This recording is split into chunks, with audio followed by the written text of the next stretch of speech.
bisa bersilaturahim dalam rangka sosialisasi kurikulum MBKM. Yang kedua, kami sampaikan terima kasih sebesar-besarnya kepada PPK ya, yang dimotori Pak Nindyo, Bu Wika, dan teman-teman fasilitator MBKM dari Prodi EP maupun dari agribisnis, Bu Rini, Bu Retno. Ini R semua ya, Pak Nindyo ya. Memang R, inisiator R itu punya kesan tersendiri, mungkin Pak Nindyo nanti bisa. Ya, betul Pak. Ya, alhamdulillah. Mungkin dari sebagian kita ya, termasuk saya itu juga masih perlu pemahaman tentang MBKM ini, karena tidak saja semester baru ya, kalau menurut SK Rektor itu juga untuk semester yang lama, nanti bagaimana konversinya, bagaimana pelaksanaannya, dan seterusnya, itu kan perlu pemahaman dari kita semua, baik dari dosen maupun dari mahasiswa. Nah, terlebih dari dosen itu juga berkaitan dengan pengambilan mata kuliah ya, yang segera akan dilakukan untuk semester ganjil ini. Nanti untuk yang semester 5 barangkali ya, itu seperti apa supaya bisa ngambil kurikulum MBKM dan seterusnya, mungkin nanti bisa dijelaskan. Untuk itu kami sampaikan terima kasih Pak Nindyo, Bu Wika, Bu Rini, Bu Retno, dan seterusnya, yang nantinya bisa kita berikan kepada mahasiswa sebagai pelayan mahasiswa, sehingga pelaksanaan MBKM insya Allah yang dimulai secara khusus ya untuk semester ini itu bisa terlaksana dengan baik gitu. Karena nanti juga bukan hanya berkaitan dengan teknis, tapi juga kebijakan dan juga dengan koordinasi dengan tujuan baik universitas, fakultas, prodi dalam PT maupun prodi di luar PT. Sekali lagi kami sampaikan terima kasih, dan nanti juga mudah-mudahan pelaksanaan sosialisasi dilakukan dengan baik. Ya, meskipun baru bisa kita tanggap beberapa persen, tapi sudah ada gambaran sebelumnya. Saya kira demikian, dan marilah kita dengan mohon pada Allah, semoga pelaksanaan sosialisasi kurikulum MBKM, terutama prodi EP dan agribisnis, dapat berjalan dengan baik dan membawa manfaat bagi kita semua. Terima kasih. Assalamualaikum warahmatullahi wabarakatuh.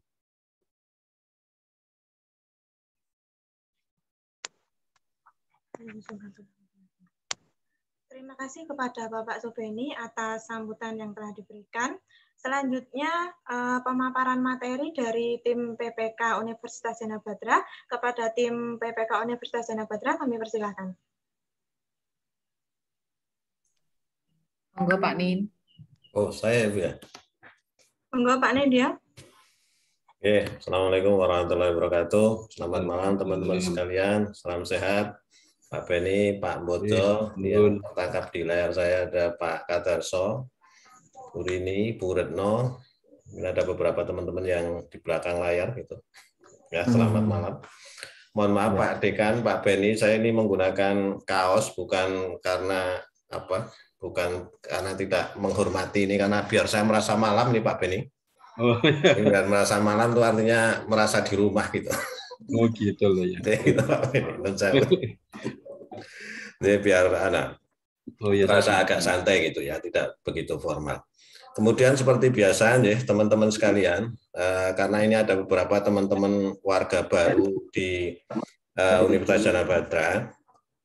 Tadi juga infonya dari Bu Kaprodi, Bu Rini, dan Bu Retno. Infonya juga ini teman-teman yang mahasiswa baru juga bergabung di Zoom meeting ini.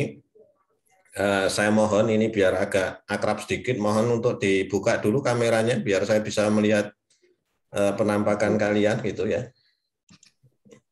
Kemudian yang merasa warga baru gitu, mohon untuk bisa menggunakan reaction, menggunakan raise hand atau kasihlah emoticon ketawa atau jempol atau apa yang baru, yang warga baru, yang mahasiswa baru. Yang mahasiswa lama biasanya ikonnya nangis itu biasanya. Ya karena lama nggak lulus atau gimana. Ya ternyata ini beberapa mahasiswa baru yang sudah ada kasih jempol, kemudian ada yang resen. Monggo yang mahasiswa baru biar saya tahu beberapa teman yang mahasiswa baru.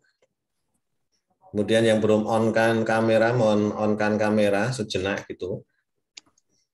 Biar ini Pak Dekan, Pak Beni juga tahu kira-kira mahasiswanya seperti apa gitu. Ya, silakan. Yang belum pakai kerudung mungkin bisa pakai sarung gitu sementara gitu. Nah, itu kan biar Kaprodinya juga kenal nih wajah-wajah dari kalian ya. Terutama saya mungkin, saya juga biar kenal. Walaupun nanti juga akan lupa, tapi paling tidak sudah mengenal di media Zoom ini. Ya, semoga kalian tetap bersemangat ya dalam kondisi seperti ini. Kemudian terrecord di dashboard Zoom meeting saya.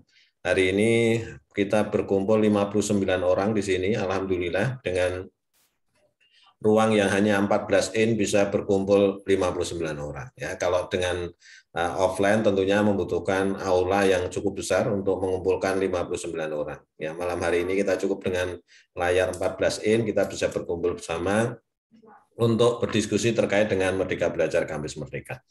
Oke, untuk memandu jalannya diskusi, saya akan pertama kali mungkin akan men-sharingkan materi, tidak akan lama, karena nanti untuk detailnya akan nanti dijelaskan oleh teman-teman Prodi, dalam hal ini Bu Rini dan Bu Retno. Bu Operator, saya mohon diizinkan untuk share screen, kalau tidak ya sudah, berarti cukup saja kalau nggak diizinkan. Sudah. Oh, sudah. Oh iya. Ya, oke. Ini saya carikan dulu bahannya. Saya carikan dulu bahannya. Saya nggak baperan kok Bu ya. Jadi kalau nggak di-share-kan ya nggak apa-apa gitu maksudnya. Ajak mutungan. Sebentar. Ya, ini gara-gara nggak di-share-kan terus agak ngambek ini laptopnya. Sudah di-share kok Pak dari Oh tadi. Ya, ini sudah ini tinggal saya mencari bahannya dulu Bu sebentar ya. Oke, saya cari bahannya kemarin karena nah ini oke.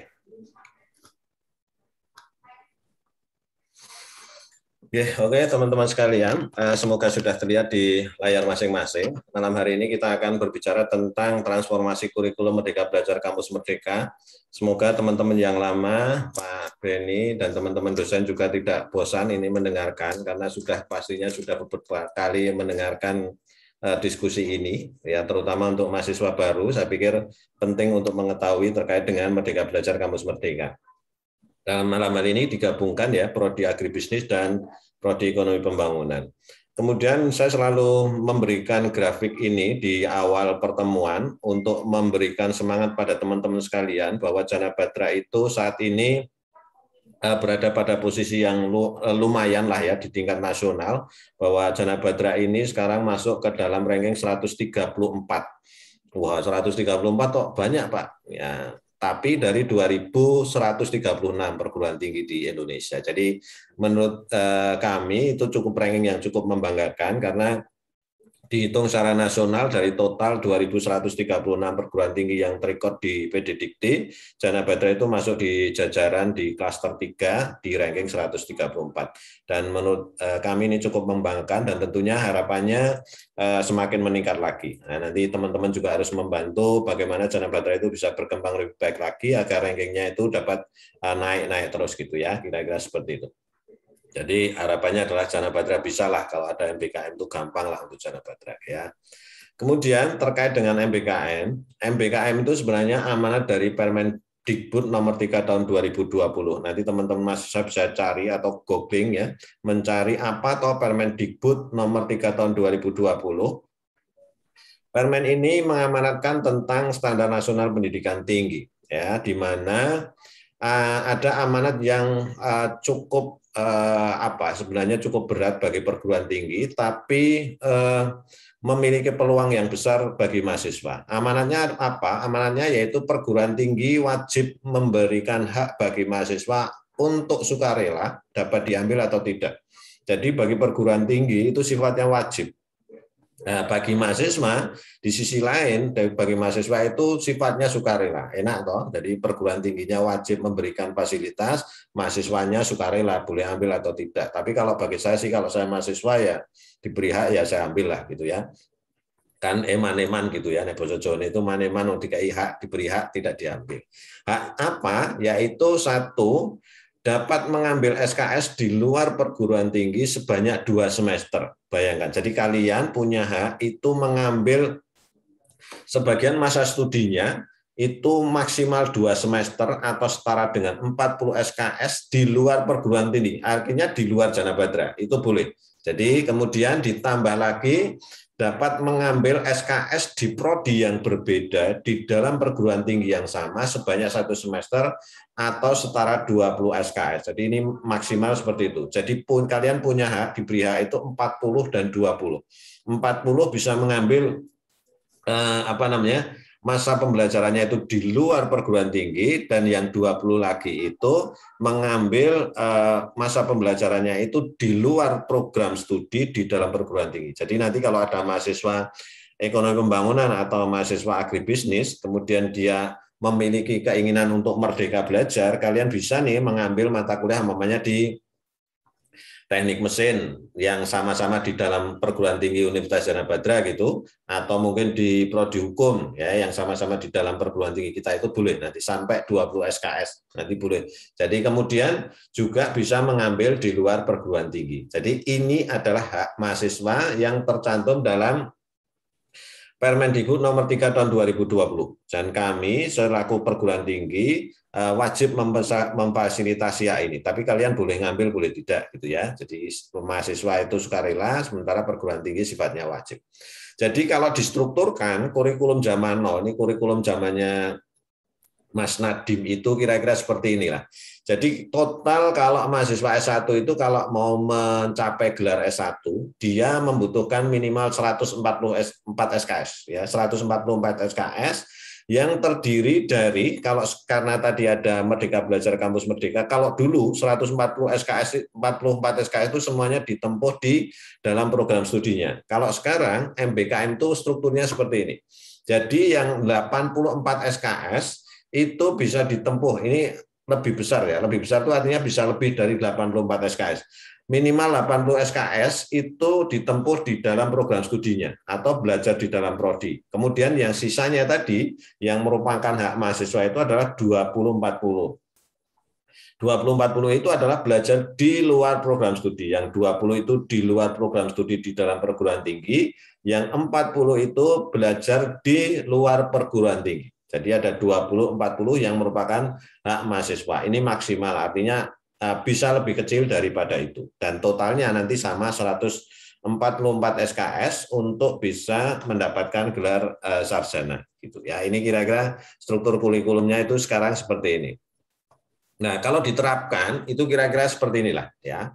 Lingkaran paling kecil itu 84 itu belajar di dalam prodi, kemudian kalian diberi hak lebih luas lagi itu bisa belajar di luar program studi di dalam perguruan tinggi, itu yang kami sebut dengan transfer dalam PT. Nanti kalau ada kurikulum itu ada singkatan TDPT, itu artinya transfer dalam PT. Jadi kalau kalian ngambil kuliah di luar prodi di dalam PT, nanti kuliah itu nanti akan diakui atau ditransfer kreditnya itu ke program studi yang kalian ambil sekarang. Itu maksimal 20. Kemudian diberi hak lebih luas lagi 40 SKS di luar perguruan tinggi. Ini yang kami sebut dengan transfer TLPT atau transfer luar perguruan tinggi. Ya, kalau nanti ada kodenya TLPT itu berarti transfer luar perguruan tinggi.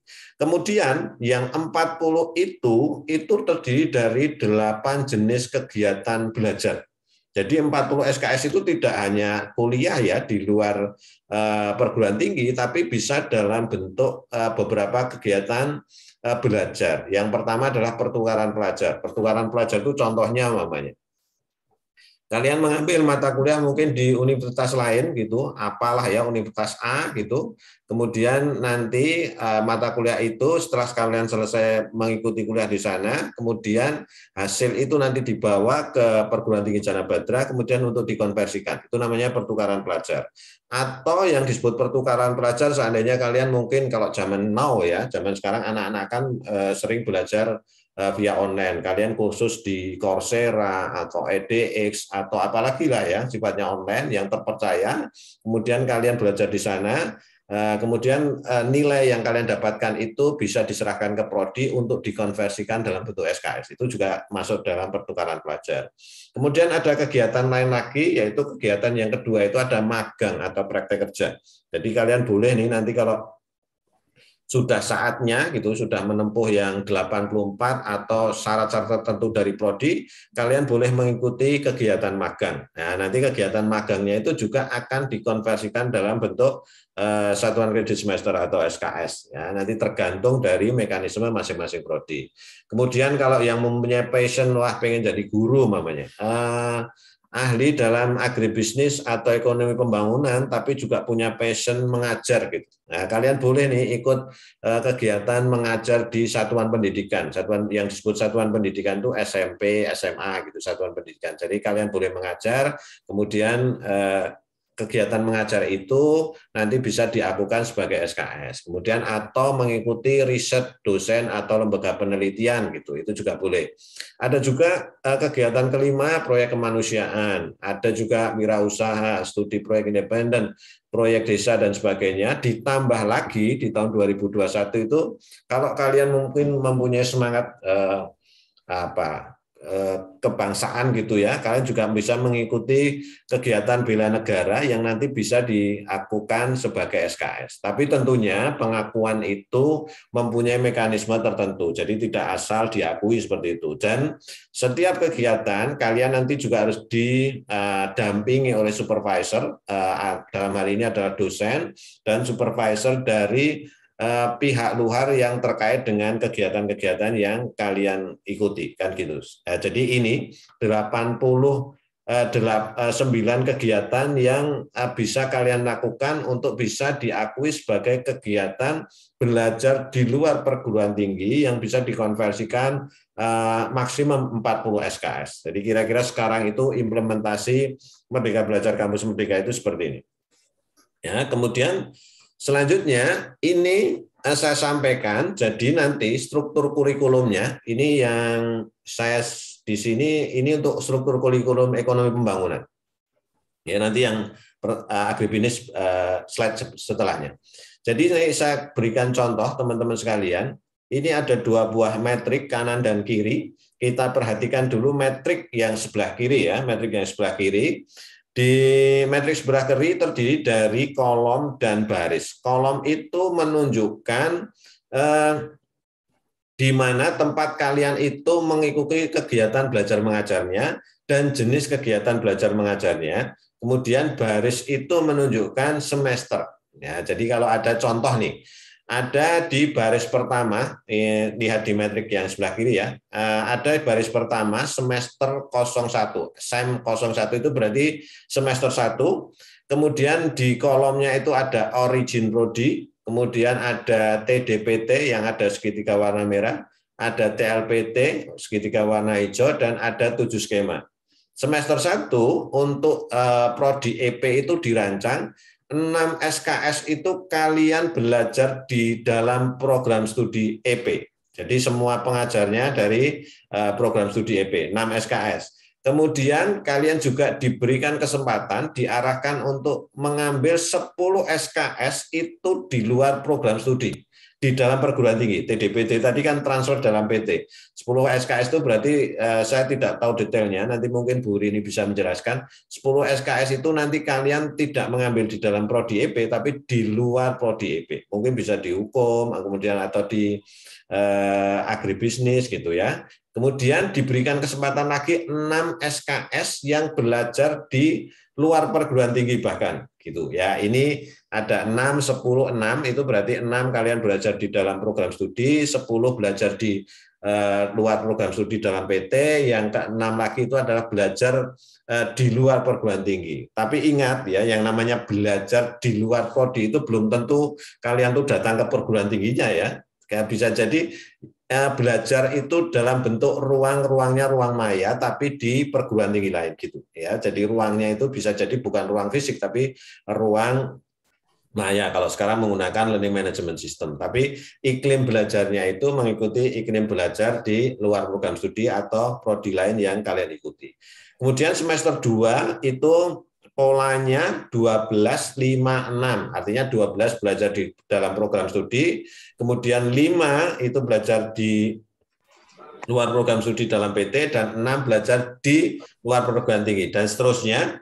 Kemudian yang menarik adalah, kalau ini yang struktur Merdeka Belajar itu adalah di semester 6, teman-teman bisa dilihat di semester 6, itu ada di blok 20 SKS yang belajar 7 skema. Ini sebenarnya 8 karena ada tambahan bela negara itu ya. Jadi gini, 20 SKS itu artinya kalau dia berada di kolom 7 skema itu 20 SKS yang kalian bebas memilih jenis kegiatannya. Kalian boleh magang, kalian boleh riset, kalian boleh proyek kemanusiaan, kalian boleh KKN tematik, kalian boleh penelitian, riset, kewirausahaan dan sebagainya. Yang tadi saya sampaikan ada 9 kegiatan belajar itu ya, termasuk bela negara itu di semester 6. Jadi teman-teman kalau mengikuti kurikulum Merdeka Belajar di semester 6 itu diberikan kesempatan tadi 20 SKS belajar di luar perguruan tinggi dengan skema-skema yang ada tadi itu, gitu ya. Jadi yang sebelah kiri ini adalah struktur kurikulum Merdeka Belajar untuk program studi ekonomi pembangunan. Kemudian yang di sebelah kanan itu adalah teman-teman yang tidak pengen merdeka ya, yang tidak pengen merdeka, artinya kalau di sini sih disebut dengan merdeka konvensional, tetap ada beberapa kesempatan untuk mengikuti kegiatan di luar program studinya, tapi diarahkan penuh oleh program studi. Jadi ini di semester 6 tidak ada 20 yang 8 atau 9 skema itu, tapi dia yang 20 itu yang di semester 6 itu tetap belajar di dalam perguruan tinggi. Ini struktur kurikulumnya untuk ekonomi pembangunan seperti itu. Kemudian untuk agribisnis, nah ini agribisnis berbeda ya strukturnya dengan ekonomi pembangunan. Plottingnya seperti ini, persamaannya adalah di Merdeka Belajar itu yang 8 skema itu ada sama di semester 6, di 20 SKS di semester 6. Sama, jadi kesempatannya untuk teman-teman agribisnis, di semester 6 kalian bisa memperoleh kesempatan 20 SKS belajar 8 skema Merdeka Belajar Kampus Merdeka. Jadi luar biasa menurut saya, karena ini kegiatan ini tentunya bisa menambahkan kompetensi ataupun kemampuan mahasiswa dalam bidang-bidang yang memang mereka inginkan atau mereka passionnya ada di situ. Ini struktur kurikulum agribisnis. Ya, jadi yang tadi ekonomi pembangunan, yang ini agribisnis. Kemudian pengakuannya seperti apa? Kan kita perlu ditanyakan juga. Terus pengakuannya untuk dapat diakui 20 SKS yang belajar tadi itu seperti apa? Pengakuannya sebenarnya rumusnya seperti ini ya. 1 SKS itu setara dengan 2.720 menit kegiatan. Artinya kalau kalian melakukan pembelajaran di luar perguruan tinggi dengan 8 skema tadi itu, pengen diakui 20 SKS ya kalian harus berkegiatan 6-7 jam per hari dalam 1 semester. Gitu ya. Contohnya namanya kegiatan magang. Magang kalian tidak bisa, magangnya cuma hanya lihat-lihat, kemudian 2 jam di lapangan, habis itu pulang, nggak bisa. Magangnya harus betul-betul dalam bentuk bekerja penuh waktu selama 1 semester, 6-7 jam per hari, dan itu pun juga nanti harus didampingi oleh supervisor baik oleh dosen maupun supervisor dari dunia industri.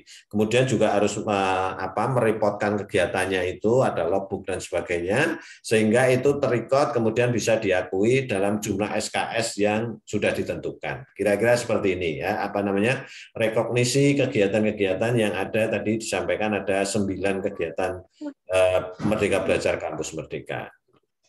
Kemudian peran dosen jadinya seperti apa? Nah, sekarang peran dosen cenderungnya bukan lagi seperti peran dosen zaman dulu. Kalau sekarang dosen itu lebih bisa disebut sebagai fasilitator. Fasilitator untuk apa? Fasilitator untuk mahasiswa itu berpikir kritis. Artinya nanti dosen untuk mamanya ada kegiatan pertukaran pelajar dan sebagainya, kemudian ada mungkin mahasiswa dari luar ke Jana Badra dan sebagainya, harus menciptakan pembelajaran yang jauh lebih inovatif. Karena mahasiswa sekarang dianggap adalah mahasiswa-mahasiswa yang harus berpikir kritis. Kemudian juga peran dosen adalah sebagai fasilitator untuk menghubungkan mahasiswa ke dunia nyata. Ya, yang tadi harus magang, supervisor magang, kemudian membimbing mahasiswa untuk berkegiatan 8 kegiatan Merdeka Belajar itu juga peran dosen sekarang di situ. Tidak hanya mengajar di dalam kelas atau di dalam ruang maya. Kemudian juga harus memperkenalkan teknologi informasi bagi mahasiswa yang saat ini memang perkembangannya luar biasa, dan juga mengarahkan mahasiswa untuk bekerja secara berkolaborasi. Nah, ini peran dosen itu sekarang adalah lebih sebagai fasilitator gitu ya, untuk teman-teman mahasiswa bisa link dan match ke dunia industri atau dunia pekerjaan. Ini kira-kira peran dosen itu nantinya seperti itu. Kemudian ada peluang lain ya, peluang dari mahasiswa, peluang pembelajaran untuk mahasiswa. Nanti mohon teman-teman untuk bisa membuka situs kampusmerdeka.kemdikbud.go.id. Di sana ada peluang-peluang kalian untuk melihat program-program yang diluncurkan oleh Kemdikbud terkait dengan 9 pola kegiatan Merdeka Belajar Kampus Merdeka. Di sana kalian bisa melihat mungkin ada kegiatan dibuka untuk magang, untuk bangun desa, pertukaran mahasiswa, studi independen dan sebagainya.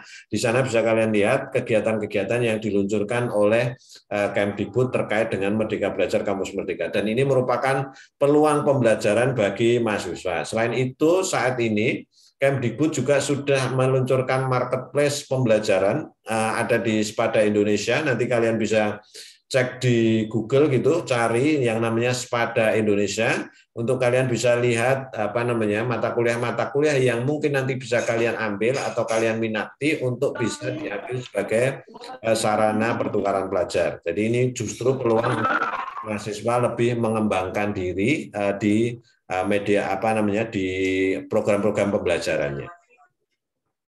Nah, kemudian kami juga di Perguruan Tinggi Jana Badra sudah menyiapkan segala fasilitasnya untuk kegiatan Merdeka Belajar Kampus Merdeka, mulai dari kurikulum. Jadi ini juga yang pertama kali ini tahun 2021, berarti kurikulum 2021 diluncurkan kurikulum Merdeka Belajar Kampus Merdeka di semua program studi yang ada di Perguruan Tinggi Jana Badra, termasuk agribisnis dan ekonomi pembangunan.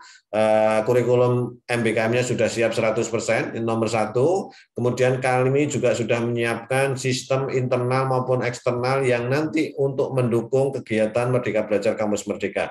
Ada Siakat, ada LMS, ada repositori, ada Jana Protrack terkait dengan SKPI, kemudian ada Jana Merdeka untuk merekod kegiatan Merdeka Belajar teman-teman mahasiswa. Gitu. Kemudian juga kami sudah menyiapkan teman-teman fasilitator, dalam hal ini dosen, sudah sering kita ajak diskusi terkait dengan bagaimana kesiapan SDM, fasilitator atau dosen dalam menghadapi Merdeka Belajar Kampus Merdeka. Teman-teman teknik juga sudah diupayakan untuk bisa menghandle kegiatan-kegiatan Merdeka Belajar Kampus Merdeka. Nah, sekarang saat ini malam ini kami juga berharap teman-teman mahasiswa yang saat ini bergabung bisa bersama-sama nanti. Kalau masih ada beberapa hal yang perlu ditanyakan terkait dengan implementasi Merdeka Belajar Kampus Merdeka, mohon untuk disampaikan dalam forum diskusi ini, agar tentunya ketika kita merunning Merdeka Belajar Kampus Merdeka itu semuanya bisa berjalan dengan baik dan lancar gitu ya. Baik teman-teman sekalian, saya pikir itu yang bisa saya sampaikan. Semoga teman-teman sekalian semakin bersemangat karena peluang buat mahasiswa untuk bisa memperluas pembelajarannya dan meningkatkan kompetensinya jauh lebih baik hari ini, dan mohon untuk betul-betul dimanfaatkan sebesar-besarnya. Ya, saya kira itu yang bisa saya sampaikan. Waktu saya kembalikan lagi ke Bu Kuning selaku moderator. Ya, matur nuwun. Assalamualaikum warahmatullahi wabarakatuh. Waalaikumsalam. Waalaikumsalam warahmatullahi wabarakatuh. Demikian tadi penjelasan mengenai MBKM dari Pak Nindyo selaku tim PPK Universitas Jana Badra. Terima kasih telah memberikan pencerahan untuk kami. Selanjutnya pemaparan kurikulum dari Prodi Agribisnis oleh Ibu Retno Lantarsi. Kepada Ibu Retno Lantarsi kami persilahkan, monggo Bu. Oke, terima kasih untuk kesempatannya Bu Kuning. Tadi sudah dijelaskan oleh Pak Nindyo terkait dengan MBKM ini, terkait dengan kurikulum dan program-programnya. Jadi memang untuk mahasiswa yang di agribisnis khususnya, ini mulai diberlakukan untuk MBKM adalah mulai angkatan 2020, 2021, yang mahasiswa baru angkatan 2021 itu MBKM. Kemudian kemungkinan juga membuka peluang bagi adik-adik yang angkatan 2019 dengan kurikulum 2016, tetapi nanti untuk yang 2020 dan 2016 itu dilakukan konversi. Jadi ketika khususnya yang untuk angkatan 2020 nanti akan mendapatkan transkrip konversi sebagai panduan atau acuan untuk melakukan bimbingan KRS kepada dosen pembimbing. Jadi nanti sebelum KRS besok nanti kita sampaikan untuk konversi menuju ke yang kurikulum 2021. Jadi ini adalah sebagai bentuk partisipasi prodi untuk menyediakan kurikulum karena memfasilitasi mahasiswa untuk mengambil mata kuliah atau belajar di luar kampus, khususnya untuk di program studi di dalam perguruan tinggi, di luar program studi, artinya di luar prodi agribisnis, itu sebanyak 20 SKS. Kemudian dengan program pertukaran pelajar kita sudah kerjasama nanti dengan perguruan tinggi selain dari Universitas Jana Badra, baik itu nanti dari program agribisnis maupun yang lain, yaitu 20 SKS, kemudian program yang sudah disampaikan Pak Nindyo tadi ada 8, berarti kan ada 9 ya dengan yang bela negara. Jadi nanti ada 20 SKS di semester 6, itu bisa diambil di semester 6. Hanya saja nanti untuk pemberlakuan khusus bagi adik-adik yang angkatan 2016 ini karena sudah banyak mata kuliah yang diambil sehingga konversinya akan berbeda dengan yang angkatan 2020. Nyun Persa, ini apakah saya sudah bisa share screen nggih? Sampun, Bu. Nggih.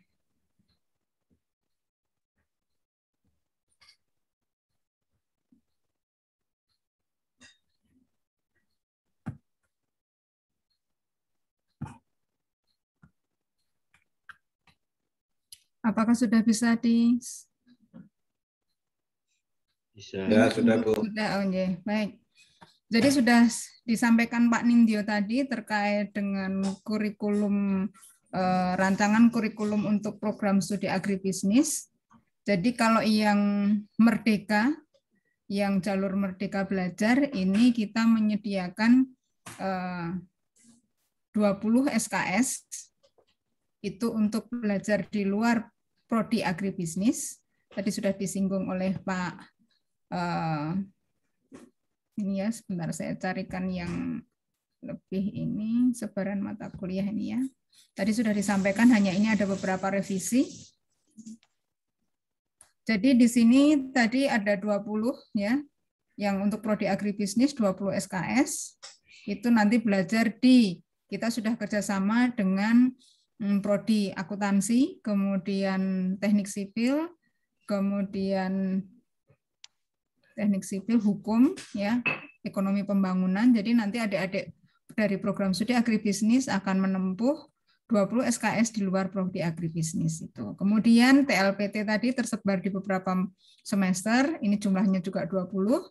Kemudian yang program Merdeka Belajar Kampus Merdeka adalah 20 SKS. Nah, kemudian yang ini tadi yang merdeka tetapi yang diarahkan tadi ini kita memberikan kesempatan bagi adik-adik yang belajar di luar prodi sebanyak 9, kemudian di luar perguruan tinggi sebanyak 9 SKS. Maksudnya yang 11 SKS untuk yang dalam perguruan tinggi, artinya di dalam Jana Badra, kemudian di luar perguruan tinggi itu sebanyak 9 SKS. Tidak menutup kemungkinan, mungkin ada di kelas ini juga, kemarin ada adik yang ikut program kredensial mikro, ini nanti bisa diklaimkan untuk yang TLPT ini. Jadi misalkan dapat 3, ini bisa diklaimkan di 3 ini. Begitu. Kemudian untuk tampilan mata kuliah, ini lebih detail ya. Jadi mata kuliah apa saja yang ada di program studi agribisnis? Kalau tadi adalah terkait dengan jumlah secara garis besar, kalau ini sudah detailnya. Jadi kalau yang jalur merdeka ini adalah tadi ini adalah penjabaran dari beberapa SKS di semester 1 misalkan. Berarti tadi seperti kalau tidak ada tanda TLPT, TDPT. Kalau TDPT ini berarti kan mata kuliah tersebut merupakan mata kuliah transfer ya dalam perguruan tinggi, artinya mahasiswa Jana Badra program studi agribisnis ini belajar, ini kerjasamanya dengan fakultas atau dengan program studi hukum gitu ya. Jadi ini TDPT, kemudian di sini ada TLPT ya. Untuk bahasa Indonesia untuk semester ini kita kerjasama dengan Universitas Negeri Yogyakarta, itu detailnya seperti itu. Jadi ini nanti menjadi panduan bagi adik-adik maupun Bapak Ibu dosen di dalam membimbing mahasiswa. Jadi ini dalam panduan akademik nanti kita tampilkan itu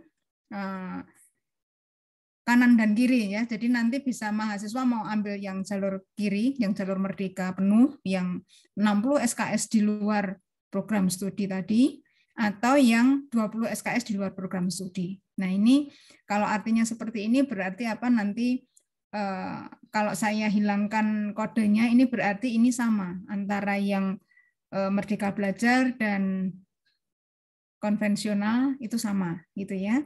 Jadi nanti bisa memilih.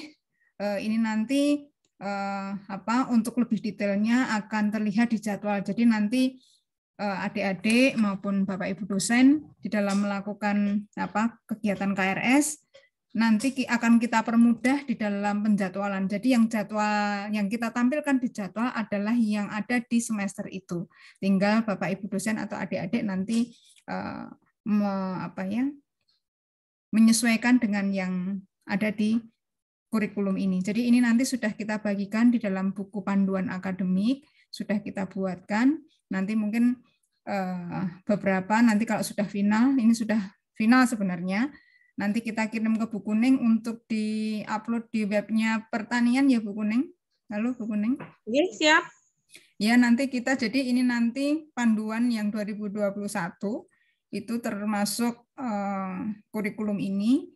Nanti kita serahkan Bu Kuning untuk mahasiswa, nanti adik-adik mahasiswa bisa download di webnya pertanian.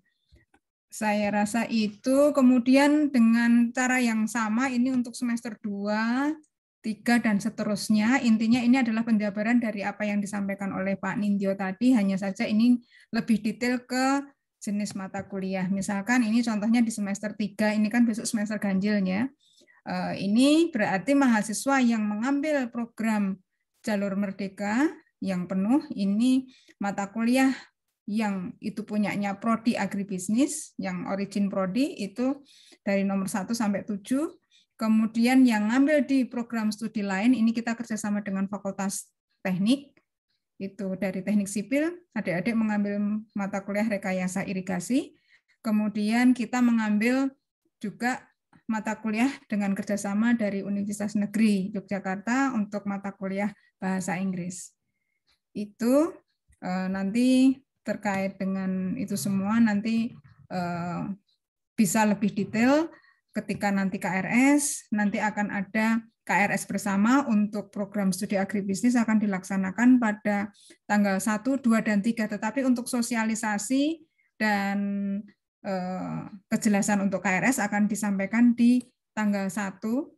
Untuk jamnya nanti kita tentukan pagi, jadi nanti kita akan pandu bersama-sama setelah memahami kurikulumnya MPKM, akan kita lanjutkan ke bagaimana masuk ke SIA sebagai sarana untuk adik-adik bisa melakukan kegiatan KRS ya, kartu rencana studi dengan bimbingan tentunya dari Bapak Ibu dosen pembimbing akademik. Kemudian satu hal lagi yang terkait dengan ini, mungkin adik-adik yang dari mahasiswa baru itu nanti selain SIA kita juga akan masuk ke sosialisasi LMS. Jadi bagaimana cara menggunakan LMS itu nanti akan kita sampaikan di tanggal 1. Mungkin itu yang bisa saya sampaikan. Mungkin satu lagi ya, untuk yang konversi. Jadi tadi saya singgung untuk konversi. Ini kalau di tampilan Bapak Ibu atau adik-adik sudah yang konversi atau belum ya? Atau masih yang lama? Masih kurikulum agribisnis gitu. Oh ya berarti itu dicopot sih ya. Saya biasanya pakai apa itu? MS Team itu kalau pindah kan langsung ya. Kalau ini harus pindah dulu. Baik, ini contoh saja untuk yang konversi karena ada beberapa penyesuaian dari kurikulum meskipun sama-sama Merdeka Belajar, tetapi kan ada penyesuaian kurikulum penyempurnaan sehingga nanti bagi adik-adik mahasiswa yang angkatan 2020 untuk bimbingan KRS itu nanti kita sudah buatkan transkrip seperti ini. Mata kuliahnya sama, hanya saja posisinya berbeda. Ya, jadi ada yang ilmu pertanian itu tadinya menjadi origin prodi, geser menjadi pilihan prodi sehingga posisinya akan geser di bawah. Jadi mata kuliahnya tidak berkurang, tetap ya, hanya saja pindah tempatnya ada di bawah. Jadi nanti ini sudah dibuatkan di bagian pengajaran, nanti Bapak Ibu dosen dan adik-adik mahasiswa angkatan 2020 untuk melakukan KRS sudah kita buatkan transkrip konversi. Mungkin itu yang bisa saya sampaikan, saya kembalikan ke Bu Kuning, terima kasih.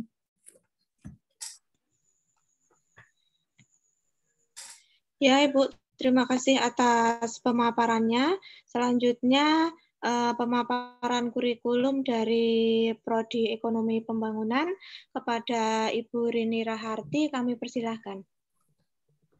Baik, terima kasih Mbak Kuning untuk waktunya. Assalamualaikum warahmatullahi wabarakatuh.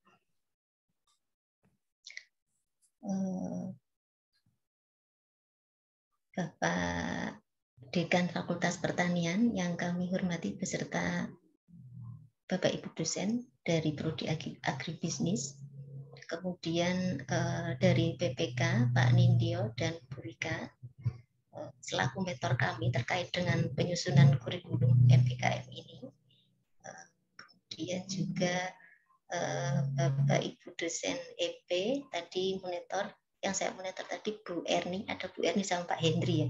Mungkin yang lain saya belum lihat gitu. Juga teman-teman mahasiswa yang kami banggakan gitu ya, terutama untuk prodi EP. Alhamdulillah pada kesempatan malam ini kita bisa ketemu ya dalam forum virtual untuk melakukan sosialisasi terkait dengan kurikulum MBKM khususnya untuk prodi ekonomi pembangunan. Jadi tadi secara umum terkait dengan kampus Merdeka ya, kurikulum kampus Merdeka sudah dijelaskan oleh Pak Nindyo tadi di awal ya. Jadi apa istilahnya untuk secara umumnya. Kemudian kami dari prodi akan menyampaikan jadi bahwasanya untuk kurikulum di prodi ekonomi pembangunan itu yang sebelumnya itu ada kurikulum tahun 2016, kemudian tahun 2020. Nah, itu nanti akan melebur jadi hanya satu kurikulum, yakni kurikulum 2021. Jadi nanti EP teman-teman mahasiswa itu nanti menggunakan acuan tahun kurikulum 2021. Nah, kemudian mungkin secara detail akan saya menayangkan untuk tampilan kurikulumnya.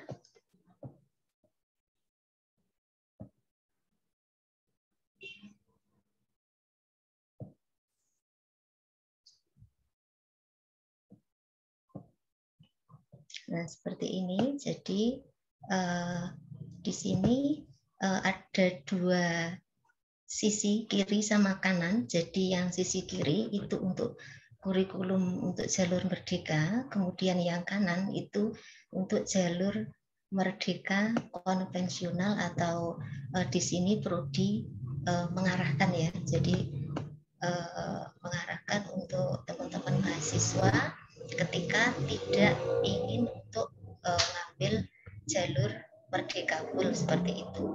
Nah, di sini tadi di seperti matriks gitu sudah ada komponen. Jadi ada TLPT, kemudian TDPT, ada origin prodi. Jadi ada istilah itu. Jadi di sini kami sudah mengidentifikasi untuk mata kuliahnya. Jadi kalau di EP itu yang jalur merdeka sama kayak di di Agri tadi itu 84 origin prodi, kemudian TDPT 20, TLPT 20, kemudian yang merdeka belajar luar kampus ada 20. Sedangkan yang konvensional merdeka yang sisi kanan itu sebentar. Yang sisi kanan untuk konvensional itu origin prodinya ada 115 ya. 115, kemudian yang TDPT 17, TLPT-nya 12 ya. Nah, seperti itu. Nah, kemudian nanti untuk teman-teman mahasiswa yang akan melakukan proses KRS ya. Jadi nanti rencananya juga kami prodi akan menyelenggarakan pengisian KRS bersama. Kemudian untuk jadwalnya belum kita tentukan ya, nanti akan kita infokan. Jadi supaya teman-teman nanti tidak mengalami kesulitan untuk pengisian KRS-nya. Jadi mungkin nanti bingung, ini mata kuliah saya yang dulu saya ambil kok nggak ada, atau mungkin sudah berganti nama, ini kemudian perolehan SKS-nya seperti apa. Lah nanti teman-teman mahasiswa prodi memberikan blanko transkrip pengakuan atau konversi yang semuanya nanti per mahasiswa memperoleh blanko konversian untuk versi yang kurikulum 2021. Mungkin secara istilahnya sampel aja saya menunjukkan. Ini misalnya untuk yang tahun 2020 ya. Tahun 2020 ini ada istilahnya teman-teman kan sudah memperoleh 2 semester gitu ya. Nah, ini untuk pengakuannya, konversinya ini ya. Jadi sebenarnya untuk yang tahun 2020 itu kan menggunakan kurikulum 2020 yang angkatan 2020 dengan kurikulum 2020. Nah, kemudian dikonversi ke kurikulum 2001 sebenarnya tidak banyak istilahnya pergantian untuk nama mata kuliah ya. Jadi ini misalnya ada pengantar ekonomi 1, ini tetap ya. Nah, kemudian ini juga ada pendidikan kebangsaan anti korupsi dan seterusnya. Kemudian di sini ada juga identifikasi atau keterangan itu mana yang termasuk TDPT ya. Jadi kalau yang kebangsaan, kemudian akuntansi pengantar, manajemen pengantar, ini kita klaim sebagai TDPT. Jadi teman-teman mahasiswa angkatan 20 sudah melakukan kegiatan merdeka belajar seperti itu. Nah, kemudian untuk yang lain-lain, untuk di semester lain, kami kira nanti sama gitu ya. Terus nanti di bawah, di paling bawah itu, ini perolehan SKS-nya untuk tahun angkatan 2020, ini 43 misalnya. Jadi ada keterangan mata kuliah yang sudah ditempuh menurut kurikulum sebelumnya, itu 43, kemudian konversi ke kurikulum MVKM 43. Jadi pas gitu ya. Kemudian kalau mungkin teman-teman sedikit untuk mencermati, misalnya untuk yang pergantian nama ya, saya kira belum muncul di sini, karena belum diambil. Nah, kemudian tadi terkait dengan TLPT, TDPT tadi ya, ini nanti untuk semester Untuk semester 1 yang TLPT-nya itu dari UNY, tadi juga Bu Retno sudah menyinggung, dari untuk mata kuliah bahasa Indonesia dan bahasa Inggris ya. Jadi dari UNY nanti untuk TLPT-nya, kemudian TDPT-nya itu dari Hukum, Pendidikan Kebangsaan Anti Korupsi, kemudian dari Prodi Akuntansi Pengantar, kemudian Manajemen Pengantar dari Prodi Manajemen. Begitu juga nanti untuk semester-semester yang lain ya, yang berikutnya seperti itu. Jadi untuk kode TLPT TDPT untuk di kurikulum atau di Merdeka Full itu berarti artinya yang kalau TLPT teman-teman bebas untuk mengambil di luar, tadi disampaikan oleh Pak Nindyo ya, atau mungkin juga kredensial mikro gitu ya, seperti KMMI gitu ya. Kemudian kalau TDPT itu berarti antar prodi di dalam perguruan tinggi, jadi di dalam Jana Badra seperti itu. Kemudian yang skema 20 SKS yang utuh tadi itu ada untuk EP itu ada di semester 6 ya. Jadi ada di semester 6.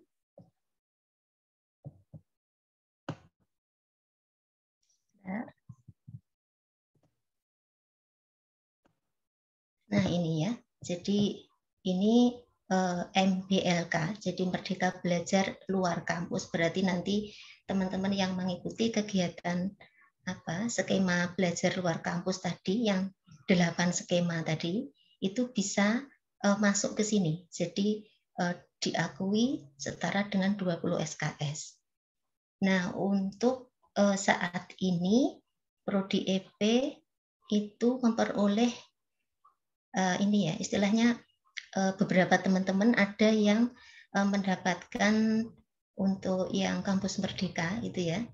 Jadi ada 8 mahasiswa. Jadi kalau tadi di yang disampaikan Pak Nindyo namanya kan asistensi bukan ya namanya. Ya, jadi kalau nama bagainya itu kampus mengajar seperti itu ya.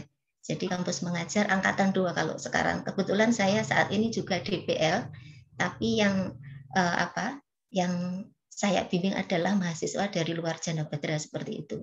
Nah, untuk teman-teman yang memperoleh hibah kampus mengajar ini ada posisinya sekarang di semester 5, tetapi ini prodi mempunyai istilahnya struktur untuk Merdeka Luar Kampus itu di semester 6. Lalu nanti seperti apa gitu ya.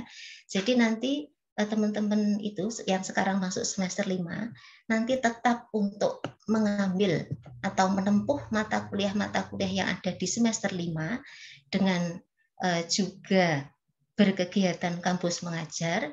Kemudian ketika semester 6 nanti teman-teman bisa mengambil mata kuliah yang semester sebelumnya yang istilahnya masih kosong tadi sesuai di konversi tadi, misalnya yang belum diambil itu itu bisa diambil seperti itu. Jadi tetap nanti teman-teman istilahnya kuliah biasa ya untuk ini di semester 5 ini berarti isinya nanti ini ya, isinya yang ini yang kanan ini ya, maaf yang kanan ini, kemudian juga kampus mengajarnya tetap jalan sampai dengan bulan Desember. Kemudian juga teman-teman yang ikut PHB 2D, jadi itu ada 14. Jadi nanti kami konversi untuk 6 SKS ya.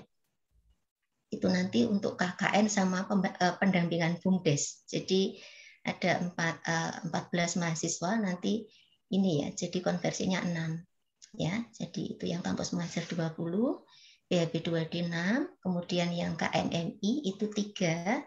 Itu jadi nanti di sini ada nama mata kuliahnya pengelolaan produk unggulan desa. Jadi sesuai dengan nama di kursus KMMI. Jadi itu nanti kita akui 3 SKS, kemudian atau ya itu juga bisa ke dalam SKPI. Jadi nanti kira-kira apa istilahnya, petanya seperti ini untuk teman-teman yang memperoleh apa istilahnya hibah gitu saja ya.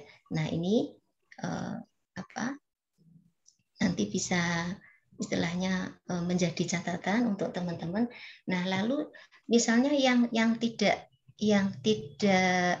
memperoleh ini berarti nanti yang makanya nanti yang konvensional ya, yang apa terutama yang untuk angkatan sebelum angkatan 20 berarti mulai 19 ke belakang. Jadi 9 ke belakang nanti dengan ajuan untuk merdeka konvensional seperti itu.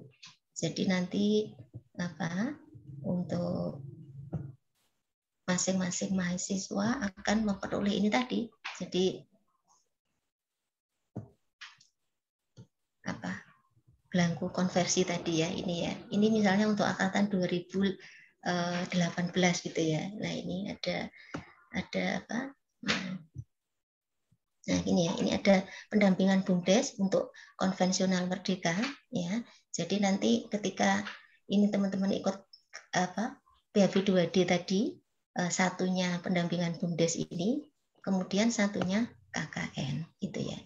Kemudian untuk yang kampus mengajar itu ada satu mahasiswa, seingat saya Mas Wildi ya. Mas Wildi itu apa?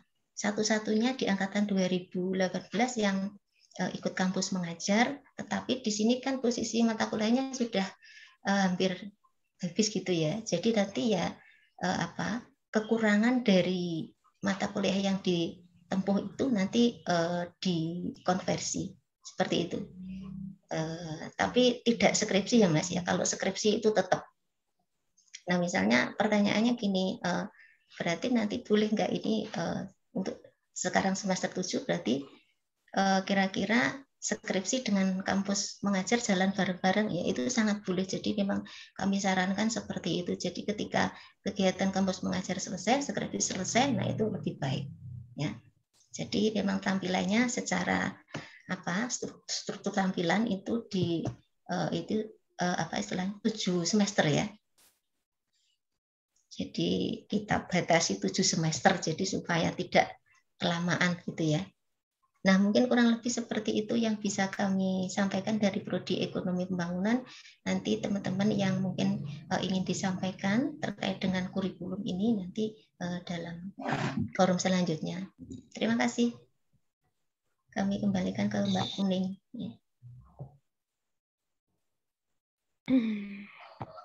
Ya, demikian tadi pemaparan dari Ibu Rini Raharti. Selanjutnya, jika ada pertanyaan dari Bapak Ibu dosen maupun dari teman-teman mahasiswa, dipersilahkan. Kami buka sesi diskusi. Monggo, silakan. Ditanya Bu Kuning. Bu Kuning. Saya. Halo. Ya, mau tanya.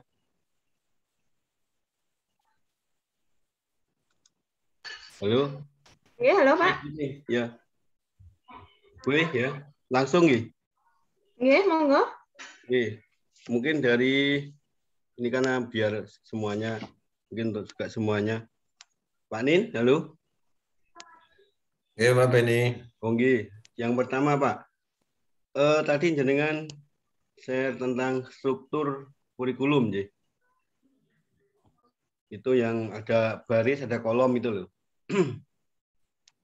Itu kalau enggak salah, kalau yang di baris itu kan di kanan ada jumlah SKS itu ya, jumlah SKS. Ya, betul. Ya. Nah, apakah indeks prestasi sebelumnya itu masih bisa menjadi syarat ya? Misalnya tadi kan kalau tidak salah ada 23, 2 dan seterusnya itu kalau enggak IP-nya 3, kalau syarat sebelumnya loh di panduan akademik itu baru. Apakah di sini masih menjadi syarat atau seperti apa nanti mohon penjelasannya? Kemudian yang kedua peran dosen wali, nah itu loh, peran dosen wali, apalagi ini baru, jadi bagi mahasiswa yang barangkali mengambil MBKM di luar PT itu kan yang tahu persis biasanya pengelola atau prodi atau adik 1, ini apa harus apa ya, mahasiswa tadi ada sosialisasi dan seterusnya. Kadang-kadang kan juga bagi dosen wali juga masih bingung itu harus kemana gitu, karena biasanya kan sudah ditentukan tuh ya oleh institusi. Misalnya tadi TLPT kemana, mata kuliah dan seterusnya. Ini hubungannya juga dengan konversi tadi, apakah konversi untuk katakanlah angkatan 19, angkatan 20 dan seterusnya itu harus yang mata kuliah origin atau bisa TDPT atau LPT ya, yang konversi tadi. Karena kan kita juga tidak tahu yang TLPT itu substansi jadi mata kuliah itu apa, kadang kan kurang tahu gitu loh. Kemudian juga, nah itu untuk angkatan misalnya angkatan 19, dia kan sudah 4 SKS, 4 semester menempuh.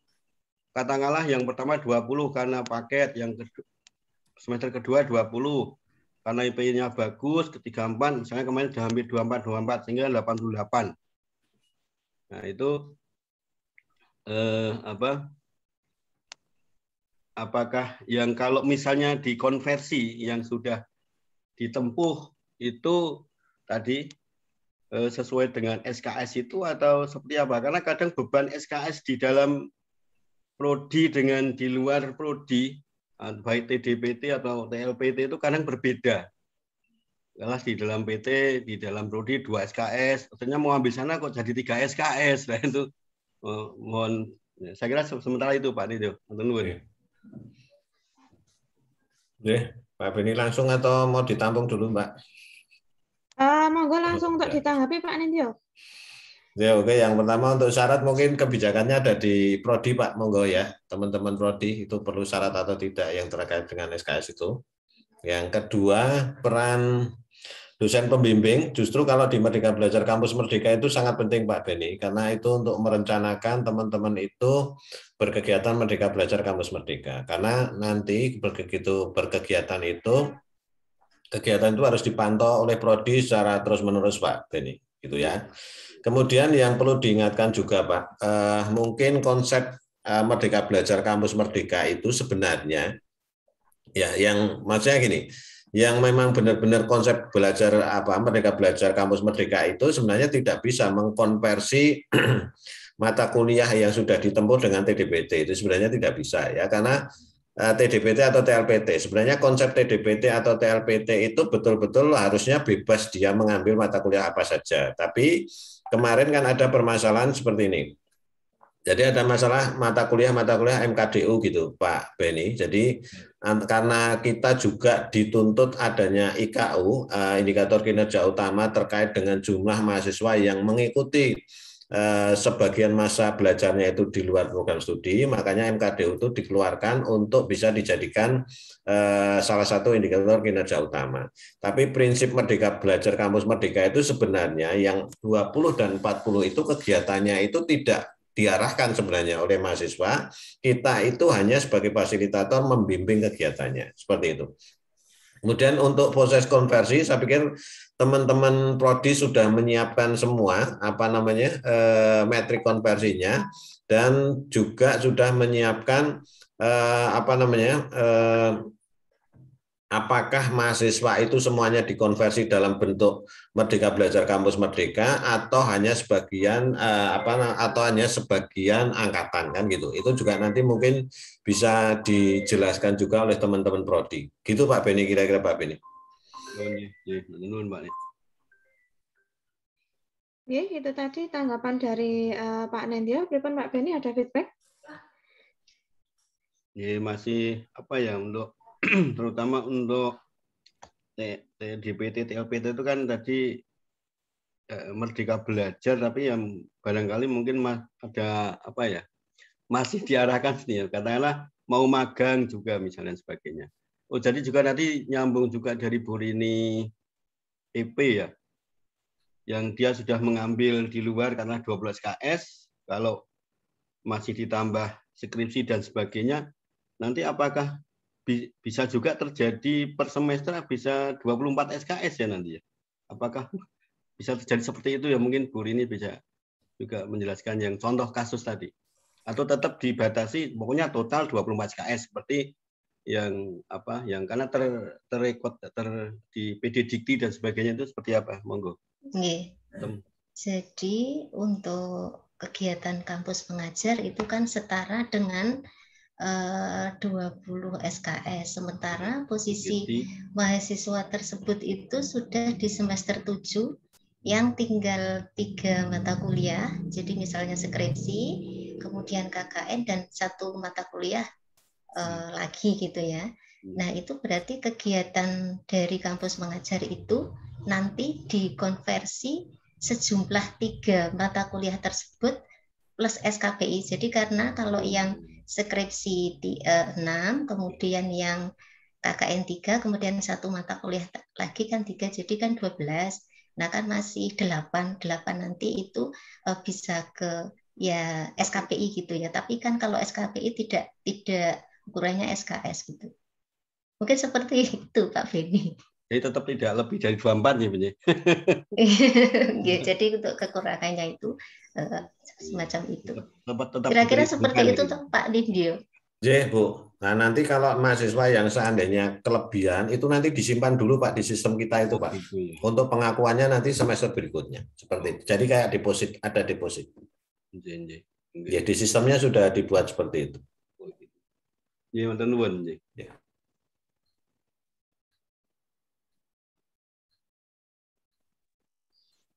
Oke, selanjutnya kalau ini ada kok di kolom chat ada pertanyaan dari Fahmi Atakanaka. Ya, ini sepertinya mahasiswa agribisnis. Mohon izin bertanya, apakah mengikuti kuliah yang tersedia dalam KMMI sudah termasuk mengambil MBKM non-konvensional? Monggo ini untuk dijelaskan. KMMI termasuk Merdeka Belajar Kampus Merdeka, ya. Tapi nanti tergantung kebijakan dari masing-masing prodi. Dia diakui sebagai SKS atau dimasukkan ke dalam SKPI, Mas atau Mbak ya. Mas itu. Mas ya. Ya, itu sudah termasuk dalam Merdeka Belajar Kampus Merdeka. Ini kayaknya mengikuti KMMI yang mata kuliah apa ini, Mas? Mata kursusnya apa, Mas? Mata kursusnya apa ini? Kan kita punya 5 ya, 5 ini ya. Iya. Sepertinya kalau Mas Fahmi ini ambil dari luar, Pak. KMMI tapi dari luar. Oh gitu. Badra. Ya. Oke. Nanti tinggal dikonsultasikan saja ke prodi, bisa dikonversikan ke dalam mata kuliah atau diakui sebagai SKP. Tapi KMMI itu termasuk bentuk dari Merdeka Belajar Kampus Merdeka. Terima kasih Pak Nendya. Begitu penjelasannya dari Pak Nendya. Mas Fahmi, nanti untuk selanjutnya bisa ditanyakan ke prodi dengan Ibu Retno Lantarsih. Selanjutnya, Bapak Ibu atau teman-teman mahasiswa, apakah masih ada pertanyaan?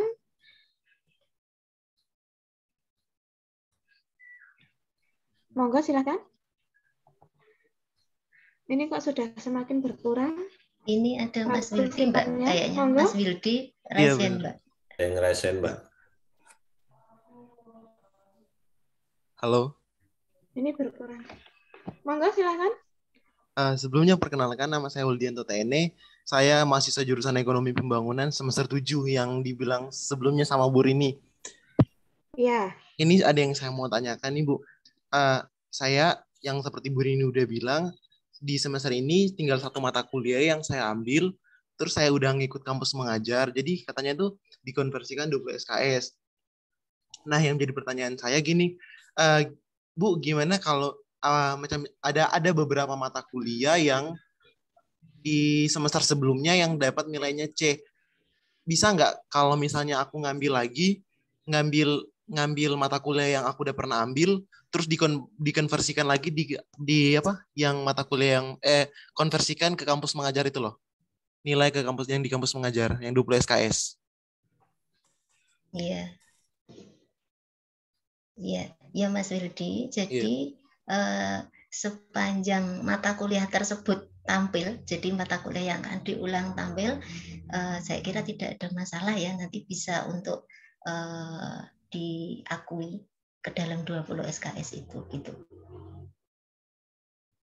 Gitu Mas Wildi. Oke, Bu, boleh tanya lagi ya? Boleh. Gimana? Nah, setelah aku ikut kampus mengajar gitu kan, kayaknya jumlah SKS-nya aku udah lebih dari 144.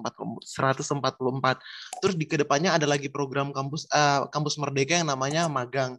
Terus aku ikut lagi. Itu masih diakui apa gimana nggak, Bu? Sebentar, Mas Wildi pengen lulus semester ini atau tambah semester? Nah gitu. Aku maunya semester depan, Bu. Oh gitu, berarti masih pengen ya. Apa istilahnya, mungkin ada beberapa yang mau diulang gitu ya mata kuliahnya ya, berarti kalau menghendaki seperti itu ya bisa saja ya, bisa saja nanti apa istilahnya, kalau misalnya katakanlah magang ya, seperti kayaknya teman-teman kemarin ada yang daftar sih magang studi independen gitu, tapi belum ada yang nyantol ya, kayaknya memang susah, ketat banget itu kompetisinya. Nah kemudian itu juga setara dengan 20 gitu Mas Wildi, lah nanti apa namanya ya bisa juga dikonversi untuk mata kuliah yang mungkin nanti yang itu ingin diperbaiki nilainya seperti itu. Berarti Bu nggak apa-apa ya kalau misalnya udah lebih dari 144 SKS gitu loh? Tetapi nanti maksimal kan juga 144 Mas. Jadi bisanya nanti untuk perbaikan aja. Jadi mungkin seperti itu Pak Nido. 144 kan nanti yang itu nggak boleh lebih dari itu toh ya? Enggak, sebenarnya boleh Bu mahasiswa, karena hanya minimal 144 SKS. Cuma yang tadi kan pengennya Mas Wildi itu kan dia bisa dikonversi ke dalam mata kuliah yang nilainya masih jelek kan gitu ya. Kan gampangnya gitu toh Mas. Iya. Nah, cuma ini yang perlu diperhatikan Bu Rini. Berarti kalau mengkonversi seperti itu, artinya itu sistem konversinya adalah structured gitu, terstruktur. Kalau konversi terstruktur itu Prodi itu harus betul-betul mencermati apakah kegiatan magang itu mengandung salah satu unsur pembelajaran yang ada di mata kuliah yang akan dikonversikan. Jadi mamanya gini, Bu, mamanya mata kuliahnya apa? Akuntansi. Kemudian dia magang di perusahaan kontraktor gitu, yang tidak ada hubungannya dengan akuntansi, tidak bisa untuk menggantikan mata kuliah itu gitu. Jadi kalau terstruktur itu proses pembelajarannya harus betul-betul dicek apakah ketika dia magang itu memperoleh kompetensi sesuai dengan mata kuliah yang akan dikonversi. Gitu. Kalau terstruktur, Bu. Iya. Tapi kalau yang free form kan tidak. Kalau free form kan tidak. Free form itu tidak menggantikan mata kuliah, Bu. Iya. Dia langsung diakui 20 SKS tanpa menggantikan mata kuliah, tapi harus dideskripsikan capaian pembelajarannya, gitu. Iya. Baik. Jadi bisa Mas Wildi. Jadi bayangan saya Mas Wildi itu akan selesai gitu ya di semester 7 ini, tetapi masih berkeinginan untuk apa istilahnya mengikuti mungkin kegiatan-kegiatan kampus Merdeka. Jadi untuk memperpanjang semesternya ya nggak apa-apa, itu kan sebuah untuk pilihan ya. Status Bu, itu untuk memperpanjang status ya Mas Wildi ya. Status mahasiswa ya. Itu ya Mas Wildi ya. Oke, terima kasih Bu, Pak. Ya, sama-sama. Oke, ada yang perlu didiskusikan lagi? Ini masih izin. Jadi ini mumpung ada Pak Nindya, ada Bu Wika selaku PPK. Kemudian ini audiensnya terkait dengan mahasiswa, terutama mahasiswa angkatan 2020, 19, 20, 21 ya. Itu kan potensi untuk MBKM. Mohon pencerahan, ini mumpung ketemu bersama. Jadi kalau yang kita jelaskan tadi kan lebih terkait dengan kerjasama yang dilakukan oleh Prodi, kemudian Universitas Jana Badra, kerjasama dengan instansi atau lembaga, baik itu perguruan tinggi atau non perguruan tinggi. Nah ini terkait dengan seperti misalnya program KMMI, kemudian yang sepada, kemudian ada program-program yang dari kampus mengajar dan lain sebagainya, magang yang itu diselenggarakan oleh Dikti, dan itu tentunya mahasiswa mendapatkan banyak manfaat karena biasanya kalau magang juga pilihannya banyak, kemudian syaratnya juga harus bersaing dengan yang lain. Nah, ini mohon pencerahan Pupung kita bisa ketemu bersama, karena dosen-dosen pun juga kalau yang dari kurikulum tadi kan seakan-akan itu hanya yang dari kerjasamanya prodi gitu ya. Tapi sebenarnya di luar sana itu banyak hibah-hibah kesempatan yang diberikan oleh Dikti kepada mahasiswa, seperti yang Mas Wildan tadi ikut kampus mengajar, karena dengan ikut programnya Dikti yang secara langsung baik dari mahasiswa maupun dosen sebagai fasilitator ini lebih banyak manfaatnya gitu daripada dari yang maksudnya pendanaan terutama ya. Kemudian pengalaman di magang di perusahaan-perusahaan besar itu lebih terbuka lebar. Itu mohon pencerahannya untuk Pak Nindyo Buwika, matur nuwun.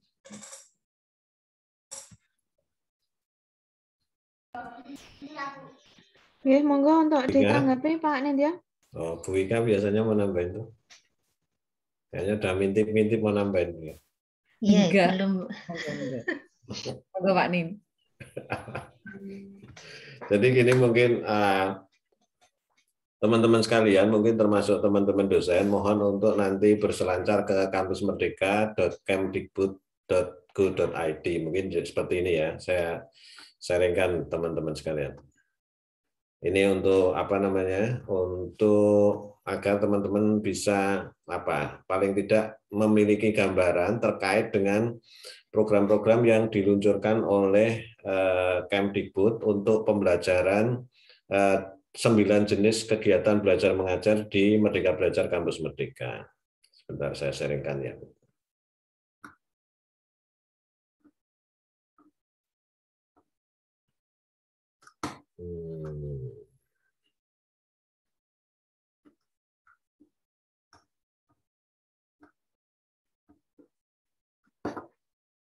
Ini ya, jadi situsnya ini sudah terlihat Bu ya. Ini situsnya kampusmerdeka.kemdikbud.go.id.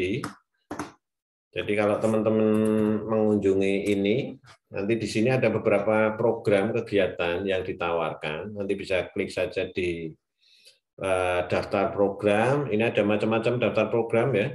Contohnya mungkin magang gitu. Nah, ini magang, teman-teman mahasiswa ini bisa memilih nih. Nah, jadi banyak sekali sektor. Jadi kalau ini karena sudah ditutup ya di bulan Agustus ini Bu ya, selesai kayaknya ya. Juli sudah ditutup. Tapi kira-kira ini adalah beberapa kegiatan magang nih. Ada contoh beberapa perusahaan yang bisa magangin oleh mahasiswa gitu. Contohnya ini, kemudian ada syarat-syarat magang apa dan sebagainya ada di sini gitu. Nah, ini adalah kegiatan-kegiatan yang dirancang untuk memberi kesempatan pada mahasiswa berkegiatan yang 9 kegiatan belajar mengajar Merdeka Belajar Kampus Merdeka.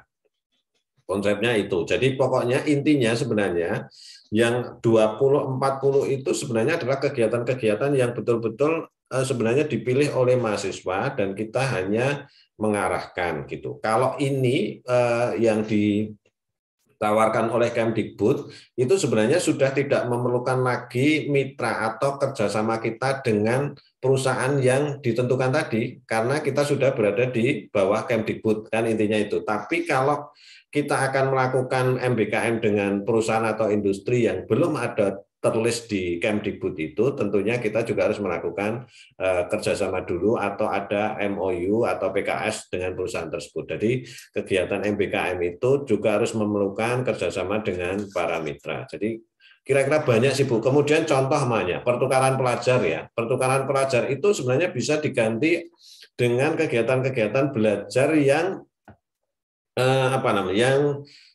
di ruang-ruang yang terpercaya. Contohnya kalau Kemdikbud kan sudah memberikan ruang Spada Indonesia. Spada Indonesia itu kan seperti marketplace-nya pendidikan Indonesia. Atau mungkin contoh mahasiswa yang punya keinginan yang tinggi pengen belajar yang lebih mendalam di Coursera namanya, atau edX atau yang punyanya MIT itu apa Bu? Saya agak lupa.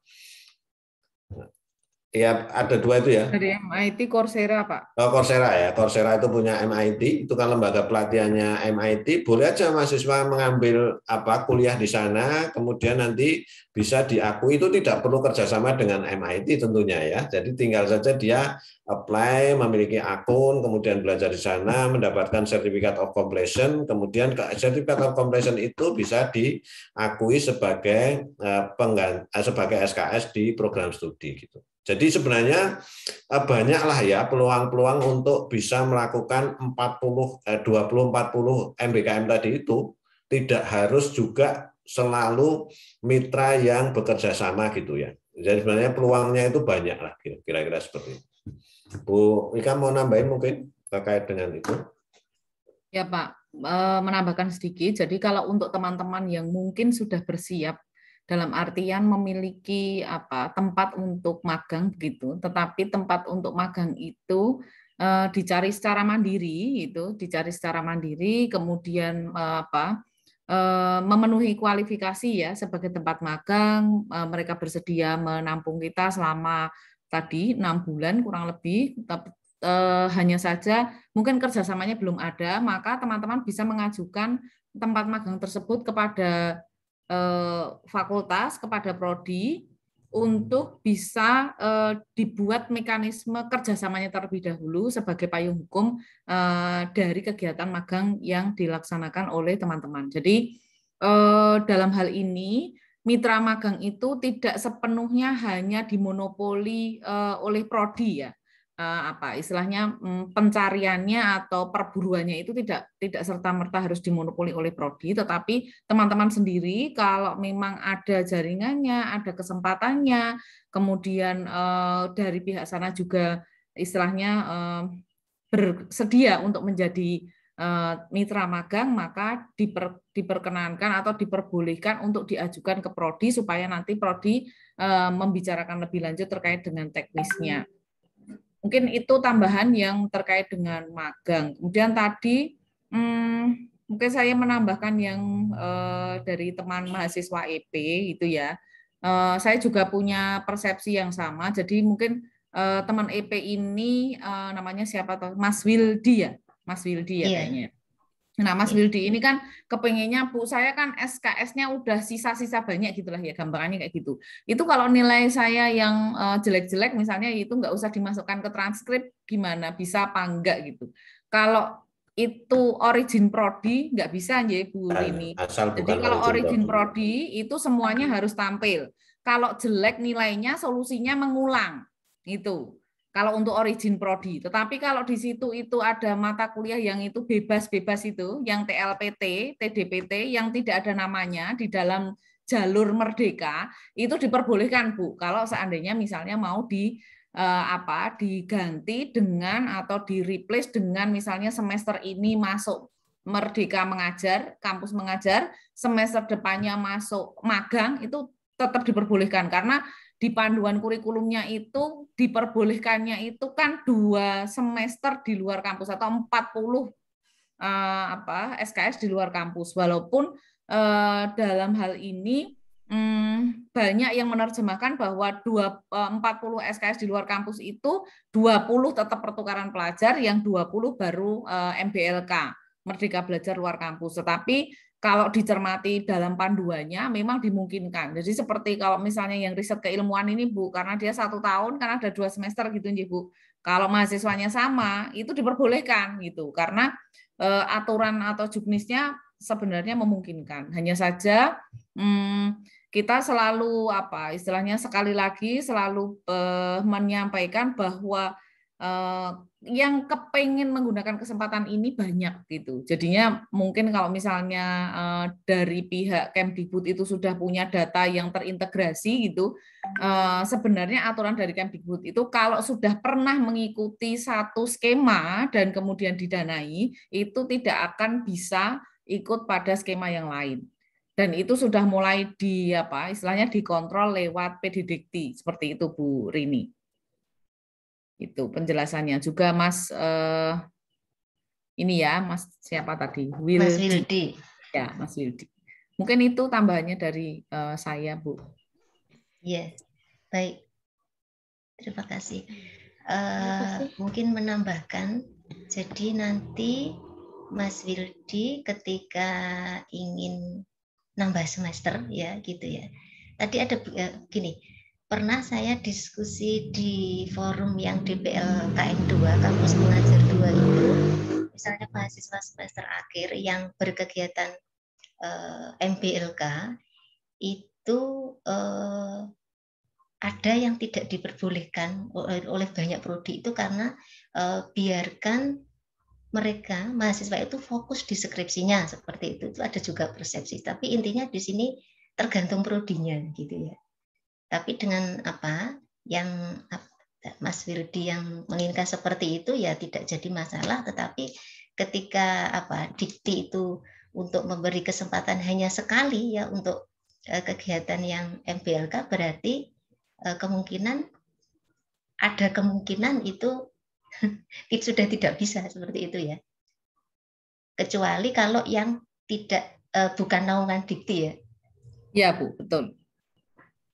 Karena pada prinsipnya di hampir semua program itu ditekankan bahwa mahasiswa diminta hanya mengambil satu program saja, walaupun pada kenyataannya karena sekarang data itu belum terintegrasi, Bu. Jadi ketika data belum terintegrasi, mahasiswa masih dimungkinkan untuk mengikuti lebih dari satu. Intinya seperti itu. Dan kemudian dikti menghimbau secara sukarela mereka untuk mengundurkan diri kalau seandainya diterima lebih dari satu, artinya data belum terintegrasi. Tetapi kalau seandainya ke depan kemudian filtering menggunakan PD Dikti itu sudah dilakukan, tentu saja kalau sudah ada konversi MBLK apalagi dari Dikti, saya kira peluangnya kecil untuk bisa di ACC mengikuti 2 skim itu. Tapi kalau misalnya setelah ini mau ikut magang tapi magangnya mandiri, misalnya seperti itu, magang mandiri itu tidak dengan skema PD Dikti, ya nggak ada masalah. Kalau yang penting kalau memang kurikulumnya di EP itu hanya 20 SKS untuk MBLK dan 20 SKS sisanya itu untuk pertukaran pelajar, maka nanti untuk yang magang bisa disampaikan di dalam SKPI. Intinya seperti itu, Bu. Nah, itu saat ini terbukti untuk di teman-teman mahasiswa EP. Jadi itu satu mahasiswa itu ada yang terlibat di 2 kegiatan dari Dikti ya. Jadi kampus mengajar iya, KMMI iya, kemudian ada yang KMMI barengan dengan PHB 2D gitu. Jadi double-double gitu, ini intinya masih lolos gitu ya. Tapi kan nggak tahu ke depan seperti apa. Okay.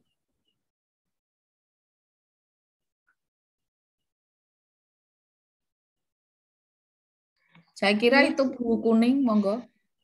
Ya, terima kasih. Ini masih ada yang didiskusikan lagi. Ini sudah menunjukkan pukul 21:02. Oke, Bu Kuning. Mungkin pesan aja untuk adik-adik mahasiswa. Jadi nanti ketika ada kesempatan untuk MPKM, manfaatkan itu dengan baik. Tentunya tadi sudah diberi alamat oleh Pak Nindyo. Kalau yang dari Dikti itu tadi yang Kampus Merdeka Kemendikbud.go.id itu tadi bisa di browsing. Itu kan bukanya pada periode-periode tertentu. Jadi nanti ketika ada pemberitahuan dari pusat, kemudian biasanya PPK itu kesit untuk memberikan pemberitahuan. Ini kami minta untuk adik-adik lebih responsif ya. Jadi bagaimana kita bisa memanfaatkan peluang itu di dalam kegiatan belajar yang harapannya dengan mengikuti kegiatan belajar di luar kampus itu memberikan pengalaman yang lebih bagi adik-adik. Mungkin itu saja Bu, matur nuwun.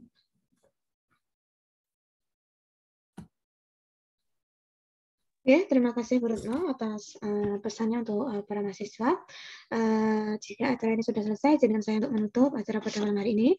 Jadi demikian tadi rangkaian acara sosialisasi kurikulum MBKM, Prodi Agribisnis dan Ekonomi Pembangunan Ya, semoga memberikan pencerahan, pemahaman, serta mempermudah kita semua dalam melaksanakan kurikulum MBKM. Semoga Bapak, Ibu, dan teman-teman mahasiswa menjadi lebih semangat dalam menjalani perkuliahan sehingga hasil yang didapat pun juga akan lebih optimal. Terima kasih kepada Bapak, Ibu dosen semua, serta teman-teman mahasiswa yang telah bergabung dalam acara ini sampai akhir. Selamat malam. Selamat beristirahat. Saya selaku pembawa acara undur diri. Wassalamualaikum warahmatullahi wabarakatuh. Waalaikumsalam warahmatullahi wabarakatuh.